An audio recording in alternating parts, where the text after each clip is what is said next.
Football যদি হয় একটা কবিতা, তবে দিয়েগো আর্মান্ডো ম্যারাডোনা সেই কবিতার সবচেয়ে করুণ কিন্তু সাহসী উপাখ্যান। বল পায়ে যখন তিনি ছুটতেন, প্রতিপক্ষের রক্ষণভাগ তাকে থামানোর উপায় জানত না। তাই উপায় ছিল একটাই, তাকে আঘাত করা, রক্তাক্ত করা। ইতিহাসের সেই সময়কার চাক্ষুষ সাক্ষী ইতালিয়ান তারকা দিনো বাজ্জিও। 94 এর রানার আপ এই ফুটবলার স্প্যানিশ সংবাদ মাধ্যম এএসকে দেয়া এক সাক্ষাৎকারে তুলে ধরেছেন এই রূঢ় সত্য। তার মতে আজকের ফুটবল অনেক বেশি সুশৃঙ্খল, আধুনিক এবং সুরক্ষিত, কিন্তু 80-র দশকে ফুটবল ছিল এক রণক্ষেত্র। আজকের দিনে শরীর স্পর্শ করার আগেই ফাউলের বাঁশি বাজে।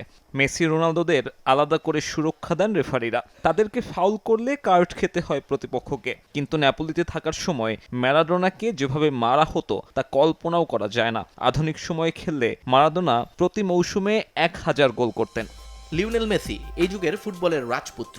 আধুনিক প্রযুক্তির ছোঁয়ায় ফিজিক্যাল ফিটনেস আর উন্নত রেফারিং এর সুরক্ষা পান আজকের তারকারা। বাজ্জিও বলছেন, মেসিও অসামান্য, কিন্তু 80-র দশকের সেই কসাই ডিফেন্ডারদের সামনে পড়লে এই পারফরমেন্স থাকতো না আর্জেন্টাইন তারকার। বাজ্জিওর ভাষায়, মেসি সেই যুগেও হয়তো কিংবদন্তি হতেন, কিন্তু প্রতিপক্ষের আঘাতে ক্ষতবিক্ষত হয়ে যেতেন পুরোপুরি।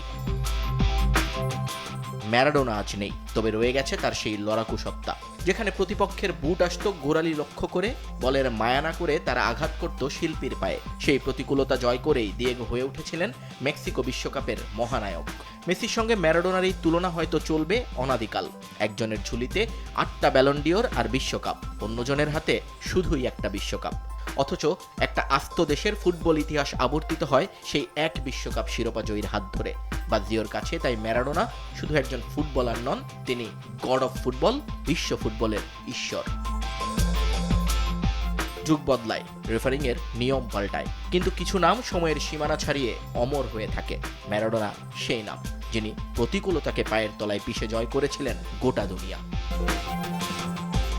নিয়ন মোহাইমিন, সময় সংবাদ।